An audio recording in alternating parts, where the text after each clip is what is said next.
Not all stories begin with a hero. Some begin in the darkest corners of humanity, where the forgotten are left behind. But what if I told you that a single act, one moment, could change everything, could turn pain into hope, and guilt into redemption? And what if the person you least expected was the one who carried the heaviest secret of all? A slow fade into a dimly lit supermarket parking lot. A lone woman, Clara Evans, steps out of a luxury car. She's dressed elegantly, the glow of neon signs reflecting in her cold, tired eyes. She's here for a simple grocery run, nothing more. But little does she know, tonight, her life will collide with someone else's in a way she never saw coming. Before we dive into this unbelievable story, tell me, where are you watching from? Drop your location in the comments below. Clara Evans moves with precision. Not a single motion wasted, not a single step uncertain. Every item she selects has a purpose, a place in her meticulously structured life. A wedge of imported brie, aged to perfection. A bottle of fine red wine, tonight's indulgence. Freshly baked artisan bread, the kind with a golden crust that cracks just right when broken apart. And dark chocolates, the expensive kind, bitter with just the right amount of sweetness. She's not rushed. She's not worried. Why should she be? Her world is composed of ease, her reality sculpted by choices. Choices made without hesitation, without fear. The weight of hunger? Foreign to her. The burden of scarcity? A concept, not a lived experience. And yet, in this moment, as she approaches the checkout, a whisper of unease brushes against her senses. A feeling unfamiliar, unwelcome. But she does not yet understand why. A woman stands in the cold, motionless, a silhouette framed against the darkened streetlights, raindrops clinging to her thin, tattered coat like unwelcome guests. Her arms are wrapped around her frail body, but the fabric is soaked through, offering no warmth, no refuge. She shivers, but not from the rain alone.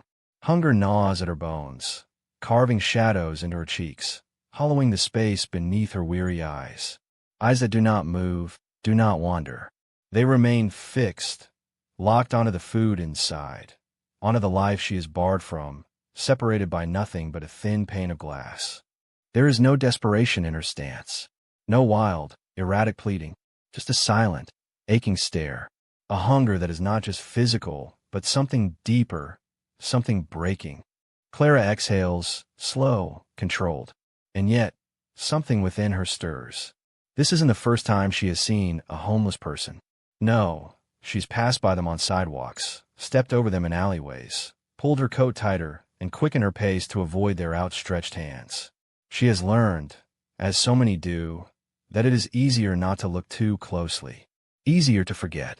But this time, something feels different.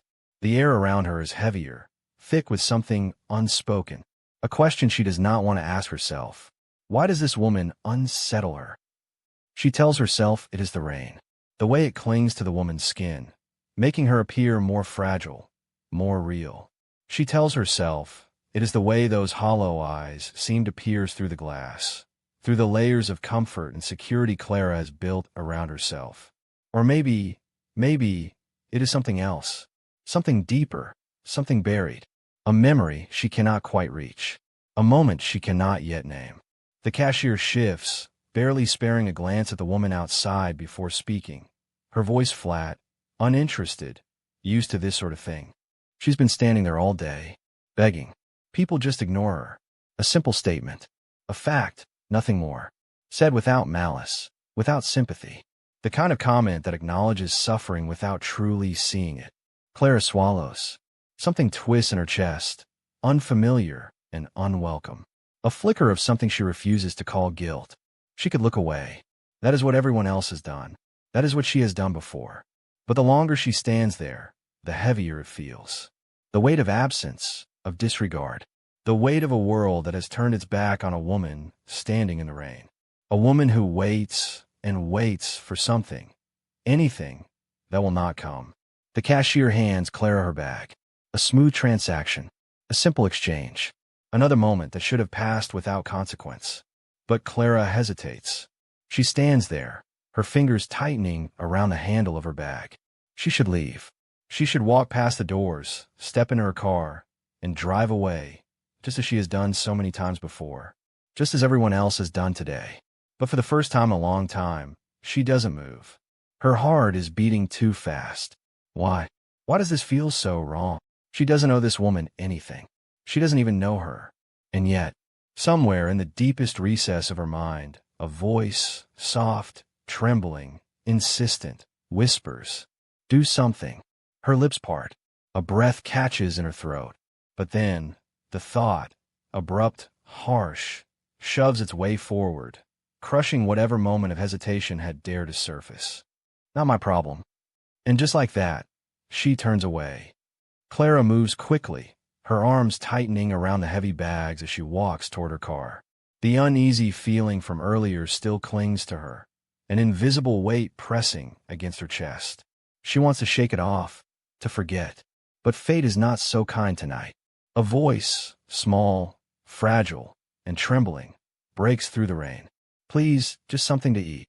Clara grips the car door handle, her knuckles whitening. She should leave. She should turn away, drive off, forget. But the sound of that voice, it lingers, settling deep into her marrow. Why does this feel like déjà vu? Why does it feel like she has heard this exact plea before? The rain grows heavier. The wind howls through the parking lot. And suddenly, her breath catches in her throat because she knows. A dark alley. A younger version of herself, no older than 19. A woman, hunched, desperate, reaching out with shaking hands. Clothes torn, face gaunt. And her voice, oh God, her voice, pleading, breaking, crumbling like fragile paper in the wind. Please, just something to eat. She had walked away that night, never looking back. Until now.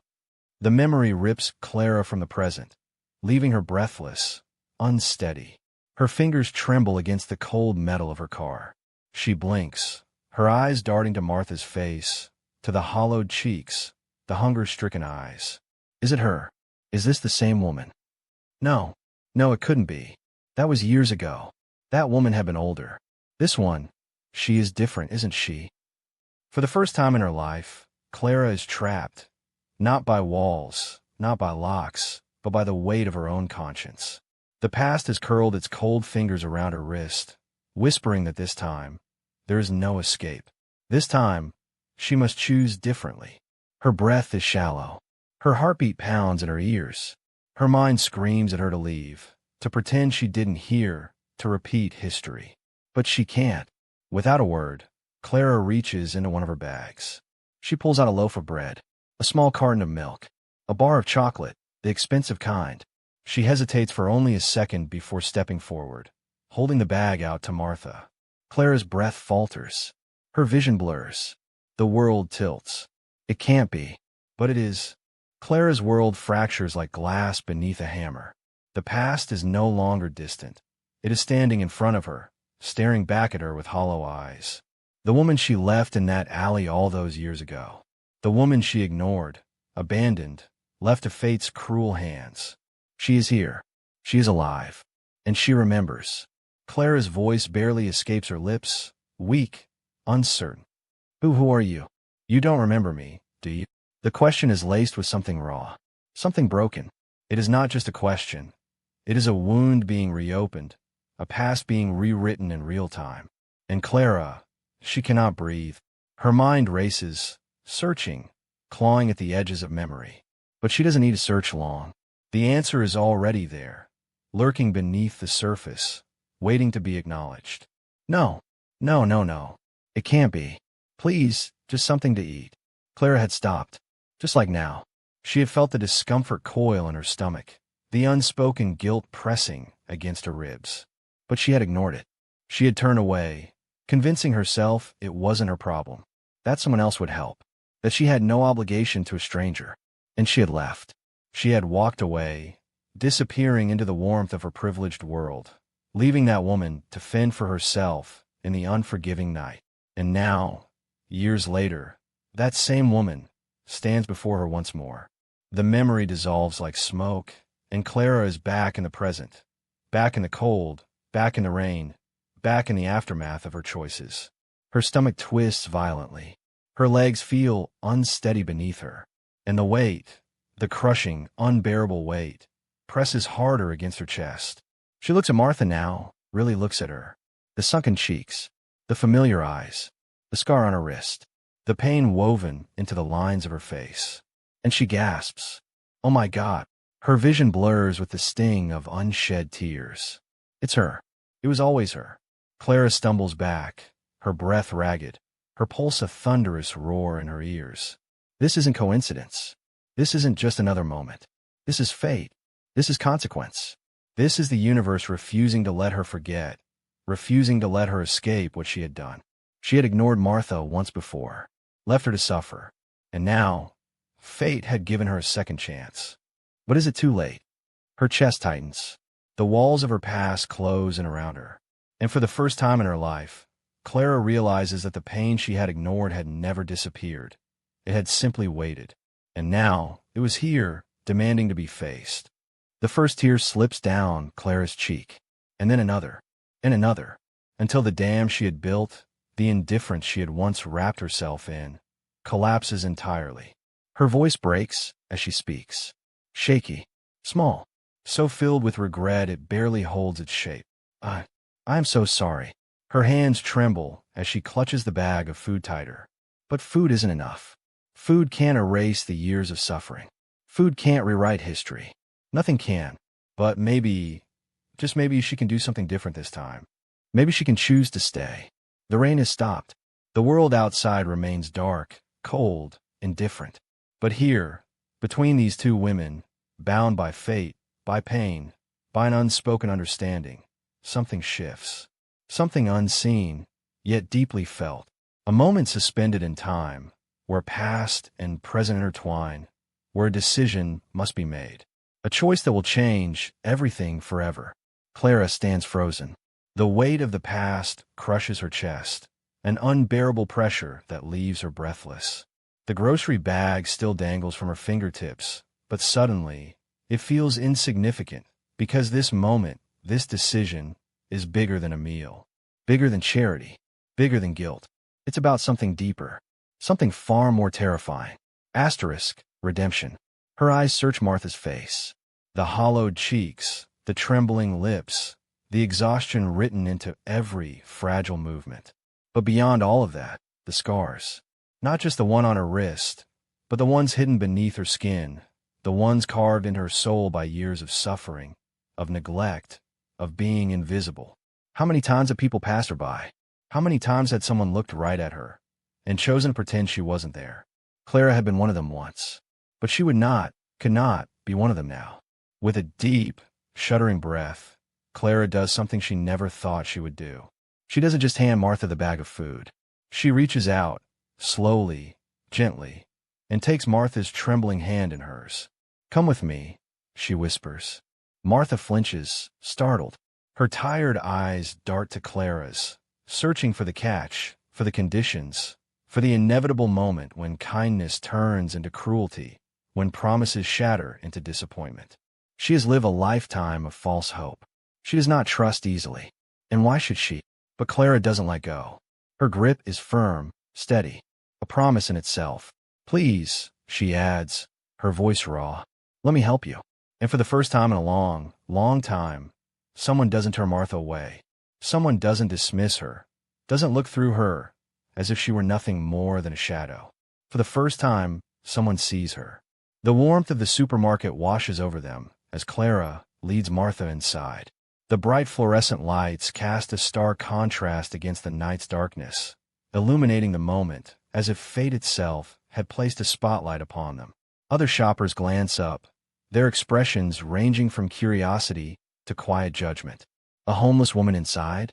A woman who, just moments ago, stood outside in the rain, invisible to them all. Martha shrinks under their stares, her instinct to retreat kicking in. But Clara does not let go of her hand. She holds tighter, grounding her, anchoring her to this moment, to this chance at something different. She leads her to a small cafe inside the store. A warm space, smelling of freshly brewed coffee and baked bread. A place of comfort, of normalcy. She pulls out a chair, gestures for Martha to sit. And Martha, she hesitates. Because all of this is foreign. Alien. Unbelievable. Her voice is barely a whisper when she speaks. No one has ever done this for me. Her words break something inside Clara, shatter the last fragments of indifference she had once carried. Because no one should ever have to say that. No one should ever have to feel that. Tears pool in Clara's eyes. A lump rises in her throat, thick and suffocating. And when she speaks, her voice is nothing more than a fragile breath of truth. No one ever gave me a second chance either. She blinks, a single tear slipping down her cheek. Until now, silence lingers between them, heavy yet filled with something neither of them had expected. Understanding. Martha lowers her gaze, her fingers curling around the edges of the table, as if grounding herself in reality. And Clara, she watches her, waiting, willing Martha to see what she sees, to believe what she believes. That second chances are real, that it's not too late, that she is not alone. A moment passes, then another, and then, slowly, hesitantly, Martha reaches for the cup of coffee Clara has placed in front of her. The warmth seeps into her frozen fingers, spreads through her trembling hands. She lifts it to her lips, takes a careful sip, and for the first time in years, warmth fills her from the inside out. A single tear slips down her cheek. But this time, it is not from pain, not from despair, but from something softer, something foreign, something that almost feels like hope. Outside, the night lingers. The rain has stopped, but the air remains crisp, fresh, as if the world itself has been washed clean. And inside, two women sit together, one who once turned away, one who was once left behind.